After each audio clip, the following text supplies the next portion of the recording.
اللهم صل على سيدنا محمد يا رب صل وسلم دائما ابدا على حبيبي.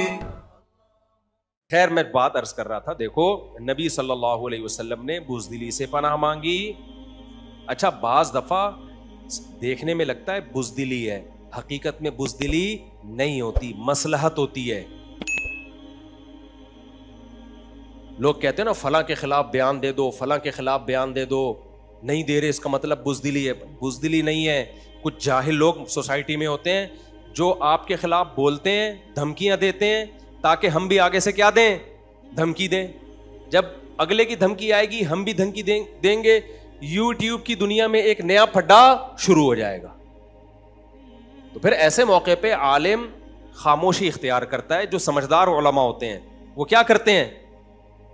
خاموشی. اس لیے کہ قرآن کہہ رہا ہے وَإِذَا خَاطَبَهُمُ الْجَاهِلُونَ قَالُوا سَلَامًا.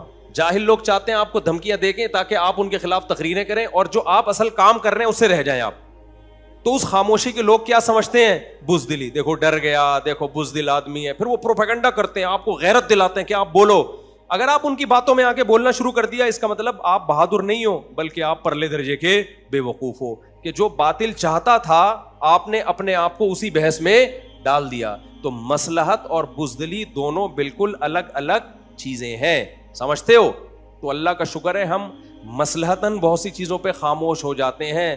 بزدلی کی وجہ سے میں اللہ سے امید کرتا ہوں انشاءاللہ کہ میں بزدلی کی بیس پہ خاموش نہیں ہوتا.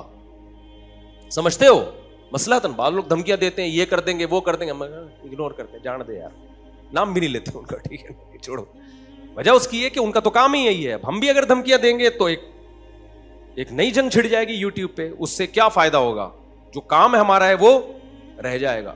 تو ایسے موقع پہ قرآن کی تعلیمات ہیں، فاعفو واصفحو، نظر انداز کرو، معاف کرو، درگزر کرو، تاکہ آپ کا جو اصل ہدف ہے، جو آپ کا اصل کام ہے، آپ کسی کے بہکاوے میں آ کے اپنے اصل کام کو نہ چھوڑیں. سمجھتے ہو کہ نہیں سمجھتے؟ تو میں بات عرض کر رہا تھا میرے بھائی، اللہ کے نبی نے پناہ مانگی بزدلی سے بھی، اور کسل کسے کہتے ہیں؟ سستی سے بھی. ومن البخل، کنجوسی سے بھی. یہ بھی بہت بڑا عیب ہے، جیب سے پیسہ نکلتا ہی نہیں ہے. لیکن ابھی میں ایک چیز کو فوکس کروں گا، سستی کو، کیونکہ اس کا نیند سے بڑا گہرا تعلق ہے. تو ہمارے ہاں خانقاہیں ہوتی ہیں، اہل اللہ الحمدللہ لوگوں کی تربیت کر رہے ہیں.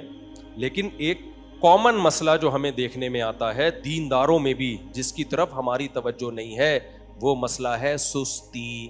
سست آدمی نہ دین کا نہ دنیا کا. تو میں سوچ رہا ہوں اپنی اصلاح کے لیے بھی اور آپ لوگ کی اصلاح کے لیے بھی نا ایک ڈیجیٹل خانقاہ، جس کا میں تجربہ ایک دفعہ کر چکا ہوں. اس خانقاہ میں کیا تھا، 3 دن ہم نے لوگوں کو بلایا تھا، 6-7 سال ہو گئے. تو بھائی صبح اتنے بجے تمہارے باپ کو بھی اٹھنا ہے، سمجھتے ہو؟ اس کے بعد تہجد پڑھ کے دعا مانگنی ہے، معمولات پورے کرنے، پھر جاگنگ کرنی ہے ہر مرید کو، ٹھیک ہے؟ شیخ بھی دوڑے گا. شیخ میں تھا. شیخ بھی کیا کرے گا؟ دوڑے گا. شیخ کا باپ بھی دوڑے گا. کیونکہ اگر پیر دوڑ نہیں سکتا اور جوان بھی ہو پیر، تو مشائخ ہوتے ہیں، بزرگ ہوتے ہیں، وہ الگ بات. تو بھائی جو دوڑ نہیں سکتا نا، وہ دنیا میں کوئی کام نہیں کرے. اس کی صحت ہی ٹھیک نہیں ہوگی تو کیا کام کرے گا؟ وہ تو کولیسٹرول کا ڈبہ ہوگا، گھی کا ڈبہ ہے. گھی کے ڈبے سے آپ کیا امیدیں لگاؤ گے؟ ہے بھائی، چل نہیں سکتا، دوڑ نہیں سکتا. تو اس میں ہم نے یہی کیا، اس میں پروفیسر تھے یونیورسٹیوں کے، بعض بڑے اچھے اچھے لوگ آئے تھے. ہم نے کہا آپ صبح دوڑیں گے، اور وہ دوڑ رہے ہیں. اب جس کو دوڑنا نہیں آتا، پہلے ہم نے کہا آپ واک کریں، تھوڑا تیز واک کریں اتنی دیر، پھر آہستہ آہستہ ہلکا ہلکا دوڑیں. دوڑیں گے، واک سے کام نہیں بنے گا، دوڑنا ہونا چاہیے. میں نے ایسے ایسے کیس دیکھے جن کو میں بہت زیادہ پرفیکٹ سمجھتا تھا ان کی صحت تو ہٹو بچو ہے یار، 4 قدم دوڑے اور گر گئے. آپ اندازہ لگاؤ، جب یہ حال ہو کہ آپ چل نہیں سکتے، آپ دوڑ نہیں سکتے، تو آپ دین یا دنیا کے کسی کام کے ہو سکتے ہو؟ آپ یہ تو کیا یعنی نہ اللہ کا نہ اللہ کے بندوں کا. جو سست آدمی ہے وہ 5 ٹائم تکبیر اولیٰ کے ساتھ نماز پڑھ سکتا ہے؟ وہ تو اٹھنے میں گھنٹہ لگا دے گا. تو ان کو ہم نے دوڑایا. تو ہمیں پتہ ہے کیا کرنا ہے اپنی اصلاح کے لیے نا. دیکھو جو نوجوان اخلاقی برائیوں میں ہے نا, اخلاقی برائیوں میں ان سے صرف یہ کہتا ہوں کہ تم اپنے سونے اور اٹھنے کی ٹائمنگ کنٹرول کر لو. 50% سے زیادہ اخلاقی برائیاں تمہارے اندر ختم ہو جائیں گی. صرف سونے اور اٹھنے کے ٹائم کو کیا کر لو, بولو, ٹھیک کر لو. جو لوگ رات کو جلدی سوئیں صبح جلدی اٹھیں, 50% گناہوں سے اللہ ان کو ویسے ہی بچا لیتا ہے. تو بھائی یہ بھی ہمارے مذہب کا حصہ ہے.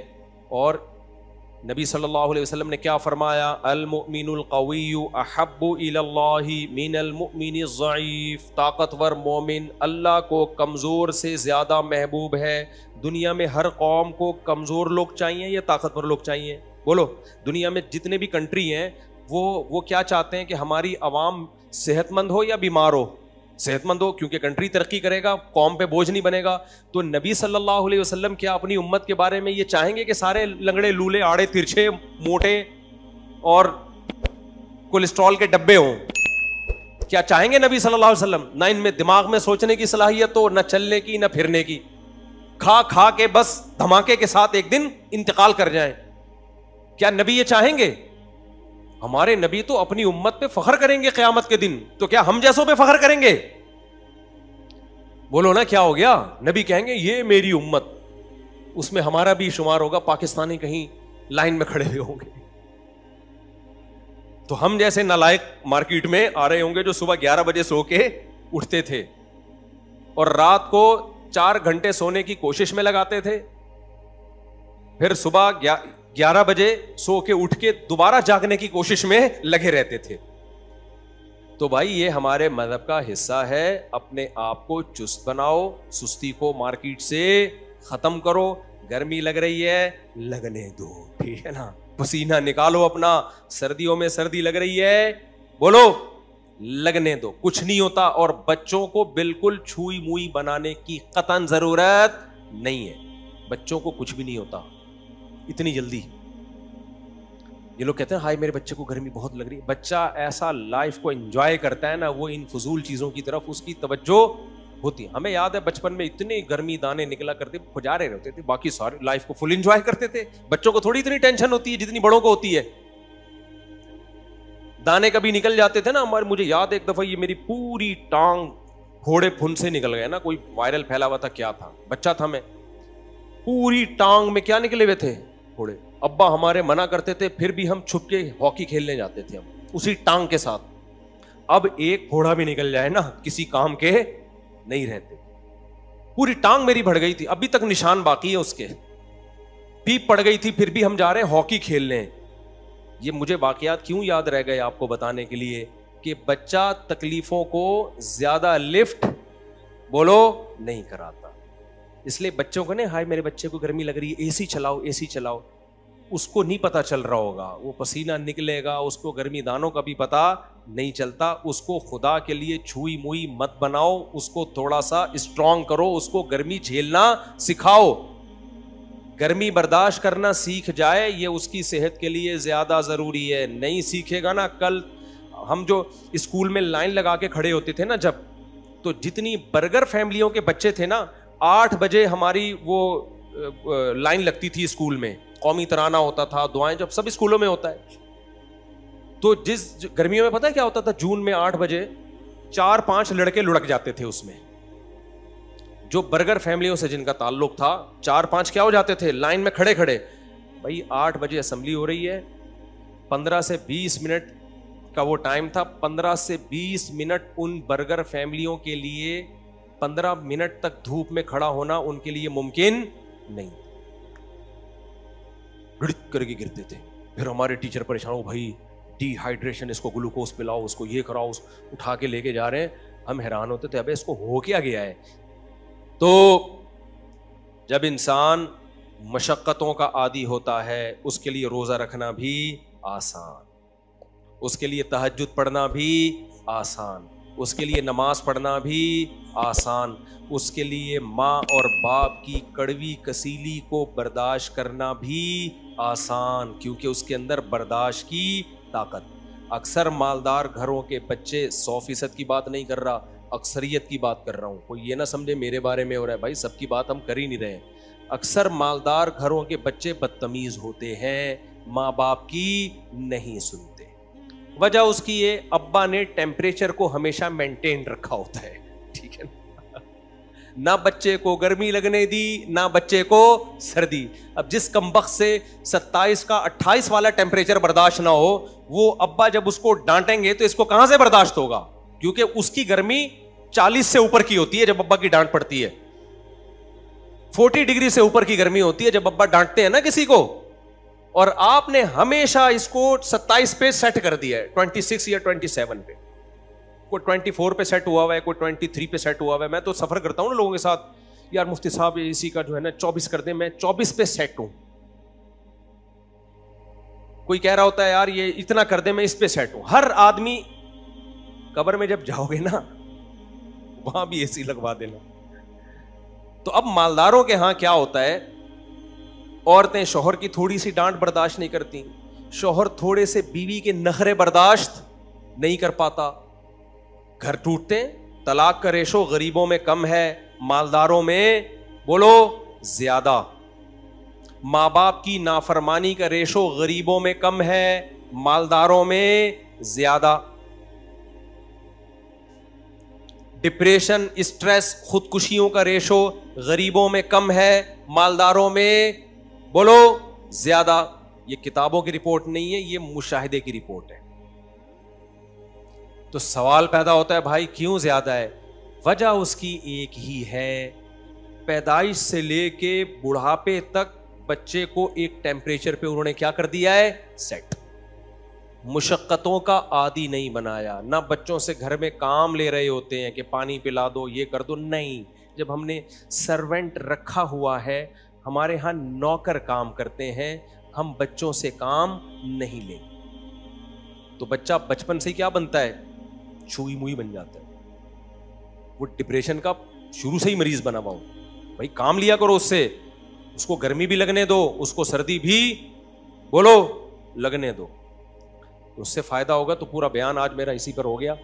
تو یہ اس لیے نا کہ میں بہت دنوں سے بہت غصہ آ رہا تھا مجھے، ہر آدمی یو ہائے پسینہ، یہ بھائی بس کر یار، یہ آج پہلی دفعہ نہیں ہے، کراچی کو آباد ہوئے صدیاں ہو چکی ہیں، ہمیشہ ایسے ہی ہوتا رہا ہے، اتنا شور کبھی بھی کسی نے نہیں مچا، اب بہت مچانے لگے ہیں شور۔